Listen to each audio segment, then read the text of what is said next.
Friends, ನಮಸ್ಕಾರ ಎಲ್ರಿಗೂ. ಎಲ್ಲರೂ ಹೇಗಿದ್ದೀರಾ? Welcome back to super mom ಫ್ರೇಯ. ಇವತ್ತು ನಾನು ಒಂದು ತುಂಬಾ ಇಂಪಾರ್ಟೆಂಟ್ ಟಾಪಿಕ್ ಅನ್ನ ನಿಮ್ ಜೊತೆ ಶೇರ್ ಮಾಡ್ತಾ ಇದ್ದೀನಿ.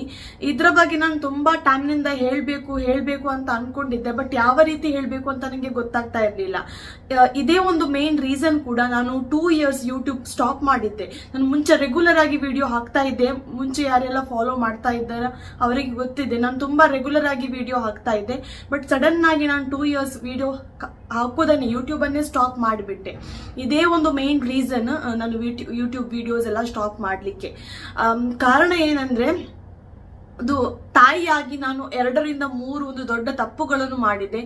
ಸೊ ಆ ತಪ್ಪು ಎಲ್ಲೇ ಒಂದು ನನಗೆ ಗಿಲ್ಟಿ ಫೀಲಿಂಗ್ ಆಗ್ತಾ ಇತ್ತು. ಈಗ ಅದೇ ಕಾರಣದಿಂದ ಇವಾಗ ಹೀಗೆ ಆಯ್ತು ಅಂತ ನನಗೆ ಹೇಳಕ್ಕೆ ಬರೋದಿಲ್ಲ. ಬಟ್ ನಿಮ್ಗೆ ಗೊತ್ತಿದೆ, ಎಷ್ಟು ಮಾಡಿದ್ರು ಕೂಡ ತಾಯಿಯಂದರಿಗೆ ಒಂದು ಗಿಲ್ಟಿ ಫೀಲಿಂಗ್ ಅಂತ ಇದ್ದೇ ಇರುತ್ತೆ. ನನ್ನಂದಾಗಿ ಹಾಗೆ ಆಯ್ತು, ಅಥವಾ ನಾನೇ ಒಂದು ರೀಸನ್ ಹಾಗೆ ಆಗ್ಲಿಕ್ಕೆ, ಹಾಗೆ ಮಾಡಿದ್ರೆ ಸರಿ ಆಗ್ತೋ ಇತ್ತೋ ಏನೋ, ಆ ರೀತಿ ನಮ್ಗೆ ತುಂಬಾ ಗಿಲ್ಟಿ ಫೀಲಿಂಗ್ ಇರುತ್ತೆ. ಎಲ್ಲ ಸರಿ ಮಾಡಿದ್ರು ಕೂಡ ಒಂದು ಮಾಮ್ ಗಿಲ್ಟ್ ಅಂತ ಒಂದು ಇದ್ದೇ ಇರುತ್ತೆ ಅಲ್ವಾ. ಸೊ ಅದೇ ಒಂದು ಗಿಲ್ಟ್ ನನಗೆ ಎಲ್ಲೋ ಒಂದು ಆಗ್ತಾ ಇತ್ತು. ಮತ್ತೆ ನನಗೆ ಅನ್ಸಿದೆ, ನಾನು ಸ್ವಲ್ಪ ಟೈಮ್ ಕೊಡಬೇಕು ಇದಕ್ಕೆಲ್ಲ. ಯೂಟ್ಯೂಬ್ ಅಲ್ಲಿ ನನಗೆ ಅಷ್ಟು ಟೈಮ್, ಯೂಟ್ಯೂಬ್ ಮಾಡುವಾಗ ನನಗೆ ಮಕ್ಕಳ ಮೇಲೆ ಅಷ್ಟು ಟೈಮ್ ಕೊಡ್ಲಿಕ್ಕೆ ಆಗ್ತಾ ಇರಲಿಲ್ಲ. ಸೊ ನಾನು ಸ್ವಲ್ಪ ಯೂಟ್ಯೂಬ್ ಅನ್ನು ಬದಿಗಿಟ್ಟು ಮೊದಲು ಏನು ನಂದು ಡ್ಯೂಟಿ ನೋಡಿ ಅದರ ಮೇಲೆ ಫೋಕಸ್ ಮಾಡ್ತೀನಿ ಅಂತ ನಾನು ಮಕ್ಕಳ ಮೇಲೆ ಕಂಪ್ಲೀಟ್ ಆಗಿ ಫೋಕಸ್ ಮಾಡ್ಲಿಕ್ಕೆ ಶುರು ಮಾಡಿದೆ. ಇವಾಗ ಆಫ್ಟರ್ 2 to 2.5 years ನಾನು ವಾಪಸ್ ವಿಡಿಯೋ ಮಾಡ್ತಾ ಇದ್ದೀನಿ. ಇವಾಗ ಏನಂದ್ರೆ, ನನ್ಗೆ ಗೊತ್ತಿದೆ ನಿಮ್ಗೆ, ನನ್ನ 2ನೇ ಮಗ ಮತ್ತೆ 3ನೇ ಮಗಳಿದ್ದಾಳೆ. ಸೊ 2ನೇ ಮಗ ಮತ್ತೆ 3ನೇ ಮಗಳಿಗೆ ಜಸ್ಟ್ 1 year 10 months ಮಾತ್ರ ಡಿಫ್ರೆನ್ಸ್. ಇವಾಗ ಏನಾಯ್ತಂದ್ರೆ, ನನ್ನ 2nd ಮಗನ ಟೈಮ್ ಅಲ್ಲಿ ಫಸ್ಟ್ ಒಂದು ನಾನು ಮಾಡಿದ ತಪ್ಪಂದ್ರೆ ಫೀಡಿಂಗ್ ಪ್ರಾಬ್ಲಮ್. ಅವನಿಗೆ ಏನಾಗುತ್ತೆ ಅಂದ್ರೆ, ಒಂದು 5 months ಕಂಪ್ಲೀಟ್ ಆಗುವಾಗ ನಾನು ಸಾಲಿಡ್ ಫುಡ್ ಶುರು ಮಾಡಿದ್ದೆ. 5 months ಕಂಪ್ಲೀಟ್ ಆಗಿತ್ತು, ಎಲ್ಲ ನಾರ್ಮಲ್ ಇತ್ತು. ವೇಟ್ ಕೂಡ ತುಂಬಾ ಚೆನ್ನಾಗಿ, ತುಂಬಾ ದಪ್ಪದ ಬಗ್ಗೆ ತುಂಬಾ ಚಬ್ಬಿ ಆಗಿದ್ದ ಅವನು. ಸೊ ಎಲ್ಲ ಸರಿ ಆಗಿತ್ತು ಅಂತ ನಾನು ಸಾಲಿಡ್ ಫುಡ್ ಶುರು ಮಾಡಿದೆ. ಇವಾಗ ಸಾಲಿಡ್ ಫುಡ್ ಅಂತ ಹೇಳುವಾಗ ಸ್ವಲ್ಪ ಗಂಜಿ ಕೊಡೋಕೆ ಅಥವಾ ಫ್ರೂಟ್ಸ್ ಎಲ್ಲ ಕೊಡ್ತಿದ್ದೆ ನಾನು, ಮ್ಯಾಶ್ ಮಾಡಿ ಅಥವಾ ಸ್ವಲ್ಪ ಪ್ಯೂರಿ ಮಾಡಿ. ಒಂದ್ಸಲ ಏನೋ ಅವನಿಗೆ ಹುಷಾರ್ ತಪ್ಪಿತ್ತು. ಆಮೇಲೆ ನಾನೇನ್ ಮಾಡಿದೆ, ನಿಮಗೆ ಗೊತ್ತಿದೆ, ಹುಷಾರು ತಪ್ಪುವಾಗ ಕೆಲವು ಮಕ್ಕಳಿಗೆ ಶೀತ ಆಗುತ್ತೆ, ಸ್ವಲ್ಪ ಗಂಟಲ್ ನೋವೆಲ್ಲ ಇರುತ್ತೆ, ಅವರಿಗೆ ಅಷ್ಟು ಕರೆಕ್ಟ್ ಆಗಿ ತಿನ್ಲಿಕ್ಕೆಲ್ಲ ಬರೋದಿಲ್ಲ. ಸೊ ನಾನು ಸ್ವಲ್ಪ ಪ್ಯೂರಿ ಮಾಡಿ ಕೊಡೋಕೆ ಶುರು ಮಾಡಿದೆ. ಬನಾನದು ಪ್ಯೂರಿ ಮಾಡಿ ಕೊಡ್ತಾ ಇದ್ದೆ, ಬೇರೆ ಬೇರೆ ಫ್ರೂಟ್ಸ್ ಪ್ಯೂರಿ ಮಾಡಿ ಕೊಡ್ತಾ ಇದ್ದೆ. ಜೊತೆಗೆ ಅನ್ನ, ಕಿಚಡಿ ಎಲ್ಲ ಪ್ಯೂರಿ ಮಾಡಿ ಎಲ್ಲ ಕೊಡೋಕೆ ಶುರು ಮಾಡಿದೆ. ಆಕ್ಚುಲಿ ಅವನು ಸ್ವಲ್ಪ ಕಚ್ಚಿ ತಿನ್ಲೋಕೆ ಶುರು ಮಾಡಿದ, ಬಟ್ ಪ್ಯೂರಿ ಎಲ್ಲ ಕೊಟ್ಟಾದ್ಮೇಲೆ ಅದೇ ಹ್ಯಾಬಿಟ್ ಆಯ್ತು. ನನ್ನ ಕೂಡ ತಲೆಯಿಂದ ಹೊರಟೋಯ್ತು. ಹೇಗೂ ಚೆನ್ನಾಗಿ ತಿಂತಾ ಇದ್ದಾನೆ, ವೇಟ್ ಕೂಡ ಚೆನ್ನಾಗಿ ಆಗ್ತಾ ಇದೆ, ಕಂಟಿನ್ಯೂ ಮಾಡ್ತೀನಿ ಅಂತ ಅದೇ ಕಂಟಿನ್ಯೂ ಆಗೋಯ್ತು. 1 ವರ್ಷ ಆದ್ರೂ ಕೂಡ ನಾನು ಅದೇ ಒಂದು ಲೆವೆಲ್ ಅಲ್ಲಿ ಪ್ಯೂರಿ ಮಾಡಿ ಅಥವಾ ಕಂಪ್ಲೀಟ್ ಆಗಿ ಮ್ಯಾಶ್ ಮಾಡಿ ಅವನಿಗೆ ಆ ಮೂಲಕ ಫುಡ್ ಕೊಡ್ತಿದ್ದೆ. ಸೊ ಅದೇ ನನಗೆ ಅಭ್ಯಾಸ ಆಯಿತು. ಅಂಡ್ ಇನ್ ಬಿಟ್ವೀನ್ ನನಗೆ ಕೂಡ ನನ್ನ ತಲೆಯಿಂದ ಹೊರಟೋಯ್ತು, ಅದೇ ರೀತಿ ಕಂಟಿನ್ಯೂ ಆಯಿತು. ಆಮೇಲೆ ನನಗೆ ಸಡನ್ ಆಗಿ ರಿಯಲೈಸ್ ಆಯಿತು, ಇವಾಗ ದೊಡ್ಡವನಾಗ್ತಾ ಬರ್ತಿದ್ದಾನೆ, ಇನ್ನು ಕೂಡ ಅದೇ ಫಾರ್ಮ್ ಅಲ್ಲಿ ನಾನು ಕೊಡ್ತಾ ಇದ್ದೀನಿ, ಪ್ಯೂರಿ ಮಾಡಿ ಮಿಕ್ಸಿ ಮಾಡಿ. ಇವಾಗ ನಾನು ಮತ್ತೆ ಸ್ವಲ್ಪ ಜಾಗೃತಿ ಆದೆ. ಸ್ವಲ್ಪ ಇವಾಗ ಇಡೀ ಸ್ವಲ್ಪ ಸರಿಯಾಗಿ ಅನ್ನವನ್ನು ಬಾಯ್ಲ್ ಮಾಡಿ ಸ್ವಲ್ಪ ವೆಜಿಟೇಬಲ್ ಸಾಂಬಾರ್ ಅಥವಾ ಏನಾದ್ರೂ ಮನೆಯಲ್ಲಿ ಮಾಡಿದ್ರೆ ಅದನ್ನು ಕೊಡ್ಲಿಕ್ಕೆ ಶುರು ಮಾಡಿದೆ. ಅದು ಅವನು ತಿನ್ನುವಾಗ ಕಕ್ಲಿಕ್ಕೆ ಶುರು ಮಾಡಿದೆ, ಯಾಕೆಂದ್ರೆ ಅವನಿಗೆ ಅಭ್ಯಾಸ ಇಲ್ಲ. ಪ್ಯೂರಿ ಮಾಡಿ ಕೊಡ್ತಿದ್ದೆ ಅಲ್ವಾ. ಸೊ ಅದೆಲ್ಲ ಅವನು ನೆಗೆಟಿವ್ ಅಂದ್ರೆ ಬಾಯಲ್ಲೇ ಇಟ್ಕೊಳ್ಳಿಕ್ಕೆ ಶುರು ಮಾಡಿದ. ಫುಡ್ ಪಾಕೆಟಿಂಗ್ ಅಂತ ಹೇಳ್ತಾರೆ, ಬಾಯಲ್ಲೇ ಇಟ್ಕೊಂಡಿರೋದು ತುಂಬಾ ಹೊತ್ತು, ಕಚ್ಚಿ ತಿನ್ಲಿಕ್ಕೆ ಬರೋದಿಲ್ಲ. ಸೊ ಅದೆಲ್ಲ ನಂಗೆ ಸ್ವಲ್ಪ ಪ್ರಾಬ್ಲಮ್ ಆಗ್ಲಿಕ್ಕೆ ಶುರು ಆಯ್ತು. ಯಾಕೆಂದ್ರೆ ಇವಾಗಲೇ ಒಂದು ಸ್ವಲ್ಪ ಟೈಮ್ ಕೊಟ್ಟು ಅವನ ಫೀಡಿಂಗ್ ಹ್ಯಾಬಿಟ್ಸ್ ಕರೆಕ್ಟ್ ಮಾಡಿದ್ರೆ ಮುಂದೆ ಅವನು ಗ್ರೋ ಆಗ್ತಾ ಹೋಗುವಾಗ ಅವನು ಸರಿಯಾಗಿ ಅಡಾಪ್ಟ್ ಆಗ್ತಾನೆ, ಸರಿಯಾಗಿ ಅವನಿಗೆ. ಯಾಕಂದ್ರೆ ಒಂದು ಗಾದೆ ಮಾತು ಕೂಡ ಇದೆ ಅಲ್ವಾ, ಗಿಡವಾಗಿ ಬಗ್ಗದು ಮರವಾಗಿ ಬಗ್ಗಿತೆ ಅಂತ. ಇವಾಗ ನಾನು ಸ್ವಲ್ಪ ಅವನಿಗೆ ಸ್ವಲ್ಪ ಧ್ಯಾನ ಕೊಟ್ರೆ ಅವನು ಇನ್ನು ಮುಂದೆ ಹೋಗಿ ಕರೆಕ್ಟ್ ಆಗಿ ಊಟ ಮಾಡ್ತಾನೆ ಅಂತ ನಾನು ಕಂಪ್ಲೀಟ್ ಆಗಿ ಅವನಿಗೆ ಅಟೆನ್ಷನ್ ಕೊಡೋಕೆ ಶುರು ಮಾಡಿದೆ. ಯಾಕೆಂದ್ರೆ ಅಷ್ಟು ಈಸಿ ಇರ್ಲಿಲ್ಲ ಅದು ಪ್ಯೂರಿ ಫಾರ್ಮ್ ಇಂದ. ಇವಾಗ ನಾನು ಅವನಿಗೆ ಕರೆಕ್ಟ್ ಆಗಿ ನಾವು ದೊಡ್ಡವರು ಹೇಗೆ ಊಟ ಮಾಡ್ತೀವಿ ಅದೇ ಫಾರ್ಮಿಗೆ ಅವನಿಗೆ ಫುಡ್ ಕೊಡ್ಲಿಕ್ಕೆ ಆ ಒಂದು ಜರ್ನಿ ಅಷ್ಟು ಈಸಿ ಇರ್ಲಿಲ್ಲ. ತುಂಬಾ ಕಷ್ಟಪಡ್ಬೇಕಾಯ್ತು. ಡಿಫ್ರೆಂಟ್ ಫುಡ್ ಮಾಡಿ ಅವನಿಗೆ ಯಾವ ರೀತಿ ಎಷ್ಟಾಗುತ್ತೋ ಅದೆಲ್ಲ ಸ್ವಲ್ಪ ಅವನಿಗೆ ಅಡ್ಜಸ್ಟ್ ಮಾಡಿ, ಸ್ವಲ್ಪ ಕಸ್ಟಮೈಸ್ ಮಾಡಿ ಅವನಿಗೆ ಕೊಡೋಕೆ ಶುರು ಮಾಡಿದೆ. ಬಟ್ ಸ್ವಲ್ಪ ಮೆಲ್ಲ ಸ್ವಲ್ಪ ಅವನು ಅಡ್ಜಸ್ಟ್ ಆಗಿ ಬಂದ್ಬಿಟ್ಟ. ಇವಾಗ ಈ ಒಂದು ಲೆವೆಲ್ಗೆ ಇದ್ದಾನೆ ಅಂದ್ರೆ ನಾವು ಏನ್ ತಿಂತೀವಿ ಅದೇ ಫುಡ್ ಅವನು ತಿಂತಾನೆ. ಸೊ ಅದು ನಂದು ಒಂದು ದೊಡ್ಡ ತಪ್ಪು ಏನಂದ್ರೆ, ಅವನಿಗೆ ನಾನು ಪ್ಯೂರಿ ಫಾರ್ಮ್ ಅನ್ನೇ ಕೊಡೋಕೆ ಶುರು ಮಾಡಿದ್ದು. ಈಗ ಬಟ್ ನಾವು ಅವನು ಎಲ್ಲ ಫುಡ್ ತಿಂತಾನೆ, ನಾರ್ಮಲ್ ಆಗಿ ಕರೆಕ್ಟ್ ಆಗಿ ತಿಂತಾನೆ. ಬಟ್ ಅಲ್ಲಿಂದ ಇಲ್ಲಿ ಬರೋಕೆ ನಂಗೆ ತುಂಬಾ ಅಂದ್ರೆ ತುಂಬಾ ಕಷ್ಟ ಆಯ್ತು. ಇನ್ನೊಂದು ಪ್ರಾಬ್ಲಮ್ ಬಂದು ಸ್ಕ್ರೀನ್ ಟೈಮ್ ಅಲ್ಲಿ ಅಡಿಕ್ಟ್ ಆಗಿ ಬಿಟ್ಟಿದ್ದೆ. ಯಾಕೆಂದ್ರೆ ನನ್ನ ಕೂಡ ತಲೆಯಿಂದ ಹೊರಟೋಯ್ತು, ಏನಾಗೋದಿಲ್ಲ ಮಕ್ಕಳಿಗೆ ಸ್ಕ್ರೀನ್ ಕೊಡ್ಬೋದು. ಆ ಟೈಮಲ್ಲಿ ಪೀಕ್ ಕೋವಿಡ್ ಕೂಡ ಹೆಚ್ಚಾಗಿ ನಮ್ಗೆ ಹೊರಗೆ ಹೋಗ್ಲಿಕ್ಕೆ ಇರ್ಲಿಲ್ಲ ಅಂತ ನಾನು ಕೂಡ ಅವನಿಗೆ ಏನ್ ಮಾಡಿದ್ದೆ, ಸ್ವಲ್ಪ ಸ್ವಲ್ಪ ಸ್ಕ್ರೀನ್ ಕೊಡೋಕೆ ಶುರು ಮಾಡಿದ್ದೆ. ಹೆಚ್ಚಾಗಿ ಅವನು ಹುಷಾರಿಲ್ಲದ ಟೈಮಲ್ಲಿ ನಾನು ಸ್ವಲ್ಪ ಅಟ್ಲೀಸ್ಟ್ ಸ್ಕ್ರೀನ್ ನೋಡಿ ಆದ್ರೂ ಊಟ ಮಾಡಿ ಅಂತ. ಸೊ ಅದು ಕೂಡ ನಂದು ಅದೇ ನಾನು ಹೇಳ್ತೀನಲ್ಲ, ಇದು ಮಾಡಿದ ದೊಡ್ಡ ತಪ್ಪು. ನಾನು ಅವನಿಗೆ ಸ್ವಲ್ಪ ಅದೇ ಹ್ಯಾಬಿಟ್ ಆಗ್ಬೋಯ್ತು. ಅಂಡ್ ನಾನು ಕೂಡ ತಿಂತಾ ಇದ್ದಾನೆ ಅಲ್ವಾ, ಎಲ್ಲ ನಾರ್ಮಲ್ ಆಗಿದೆ, ಹೆಲ್ದಿ ಆಗಿದೆ, ಆಟ ಆಡ್ತಾನೆ, ಕುಣಿತಾನೆ, ಎಲ್ಲ ನಾರ್ಮಲ್ ಆಗಿದೆ, ಏನಾಗುತ್ತೆ ಅಂತ ನಾನು ಕೂಡ ಸ್ಕ್ರೀನ್ ಅನ್ನ ಕೊಡೋಕೆ ಶುರು ಮಾಡಿದೆ. ಈಗ ಸ್ಕ್ರೀನ್ ಕೊಟ್ಟು ನಾನು ನೋಟಿಸ್ ಮಾಡಿದೆ ಸ್ಪೀಚ್ ಅಲ್ಲಿ ಸ್ವಲ್ಪ ಡಿಲೇ ಆಗ್ತಾ ಇದೆ. ಜೊತೆಗೆ ಸೋಷಿಯಲ್ ಕಮ್ಯುನಿಕೇಶನ್ ಸ್ವಲ್ಪ ಅವರ ಹತ್ರ ಮಿಂಗಲ್ ಮಾಡೋದ್ರಲ್ಲಿ ಸ್ವಲ್ಪ ಅವನ ಮನೆಯಲ್ಲಿ ಒಂದು ಅಣ್ಣ ಇದ್ದಾನೆ, ತಂಗಿ ಇದ್ದಾಳೆ, ಅವ್ರ ಹತ್ರ ಕೂಡ ಮಿಂಗಲ್ ಮಾಡೋದು ಸ್ವಲ್ಪ ಕಡಿಮೆ ಕಾಣಿಸಿತು. ಆವಾಗ ಕೂಡ ನಾನು ಎಚ್ಚೆತ್ತುಕೊಂಡೆ, ಇವಾಗ ಇದು ಕಂಟಿನ್ಯೂ ಮಾಡ್ಲಿಕ್ಕೆ ಆಗೋದಿಲ್ಲ. ಆ ದಿನದಿಂದ ನಾನು ಕಂಪ್ಲೀಟ್ ಆಗಿ ಸ್ಟಾಪ್ ಮಾಡಿಬಿಟ್ಟೆ.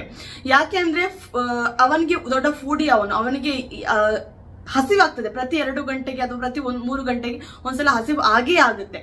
ಸೊ ನಾನು ಏನು ಕೂಡ ಫೋರ್ಸ್ ಮಾಡ್ಲಿಕ್ಕೆ ಹೋಗ್ಲಿಲ್ಲ. ಚಪಾತಿ ಆಗ್ಲಿ, ಸಾಫ್ಟ್ ದೋಸೆ ಆಗ್ಲಿ ನಾನು ಹೋಗಿ ಅವನ ಟೇಬಲ್ ಮೇಲೆ ಇಡ್ತಿದ್ದೆ, ತಿನ್ನು ಅಂತ. ಅವನು ಎಕ್ಸ್ಪೆಕ್ಟ್ ಮಾಡ್ತಿದ್ದ, ಈಗ ನಂಗೆ ಅಮ್ಮ ಬಂದು ಹೀಗೆ ಕುತ್ಕೊಳ್ಳಿಸಿ ನನಗೆ ಮೊಬೈಲ್ ತೋರಿಸಿ ಅನ್ನ ಕೊಡ್ತಾರೆ ಅಥವಾ ಫುಡ್ ಕೊಡ್ತಾರೆ ಅಂತ. ನಾನು ಅದನ್ನು ಕೊಡೋದೇ ಸ್ಟಾಪ್ ಮಾಡಿಬಿಟ್ಟೆ. ನಿಮ್ಗೆ ಇದ್ರ ಬಗ್ಗೆ ಡೀಟೇಲ್ ಆಗಿ ಯಾವ ರೀತಿ ಸ್ಟಾಪ್ ಮಾಡಿದೆ ಅಂತ ನಿಮ್ಗೆ ಒಂದು ವೇಳೆ ವಿಡಿಯೋ ಬೇಕಿದ್ರೆ ಅದ್ರ ಬಗ್ಗೆ ನಾನು ಕಂಪ್ಲೀಟ್ ಆಗಿ ಇನ್ ಡೀಟೇಲ್ ಶೇರ್ ಮಾಡ್ತೀನಿ. ಬಟ್ ಇವತ್ತಿನ ಡೇಟಿಗೆ ಅವನಿಗೆ ಫೋನ್ ಏನು ಬೇಕಾಗಿಲ್ಲ, ಅವನೇ ನಿಂತ್ಕೊಂಡು ಅವನೇ ತಿಂತಾನೆ. ಕೆಲವೊಂದ್ಸಲ ಕಿಚನ್ಗೆ ಕೂಡ ಬರ್ತಾನೆ ನನ್ನ ಜೊತೆ, ಏನ್ ಮಾಡ್ತಾ ಇದ್ದೀರಾ, ಯಾವ ರೀತಿ ಮಾಡ್ತಾ ಇದ್ದಾರೆ ಅದೆಲ್ಲ ನೋಡಿ. ಕೆಲವೊಂದ್ಸಲ ನಾನು ಆಚೆ ಈಚೆ ಹೋದ್ರೆ ಅವನೇ ದೋಸೆ ಎಲ್ಲ ಫ್ಲಿಪ್ ಮಾಡ್ತಾನೆ, ಚಪಾತಿ ಕೂಡ ತಿರುಗಿಸ್ತಾನೆ.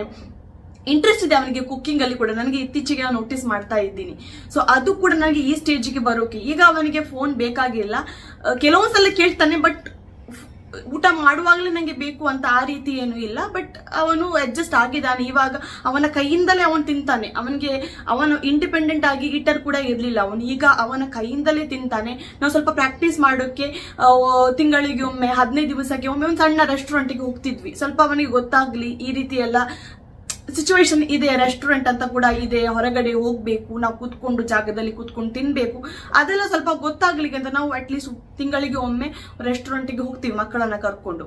ಸೊ ಅಲ್ಲಿ ಕೂಡ ಅವನು ತುಂಬಾ ಬೇರೆಯವರನ್ನು ನೋಡಿ ಅವನಿಗೆ ಇವಾಗ ಗೊತ್ತಾಯ್ತು ನಾನು ಕುತ್ಕೊಳ್ಬೇಕು. ಜೊತೆಗೆ ಪ್ಲೇ ಸ್ಕೂಲಿಗೆ ಕೂಡ ಕಳಿಸೋಕೆ ಶುರು ಮಾಡಿದೆ. ಶುರುವಿಗೆ ಟೀಚರೇ ಅವನಿಗೆ ಕೊಡ್ಬೇಕಿತ್ತು, ಬಟ್ ಇವಾಗ ಬೇರೆ ಮಕ್ಕಳನ್ನ ನೋಡಿ ಅವನು ಕೂಡ ಕುತ್ಕೊಂಡು ಊಟ ಮಾಡ್ಲಿಕ್ಕೆ ಶುರು ಮಾಡಿದ. ಸೊ ಅದು ಕೂಡ ಇದು ನಾನು ಹೇಳುವ ನಿಮ್ಗೆ ಮೇ ಬಿ ಸಿಂಪಲ್ ಕಾಣಿಸ್ಬೋದು, ಬಟ್ ನನಗೆ ತುಂಬಾನೇ ಕಷ್ಟ ಆಯ್ತು ಈ ಒಂದು ಸ್ಟೇಜಿಗೆ ಬರೋಕೆ.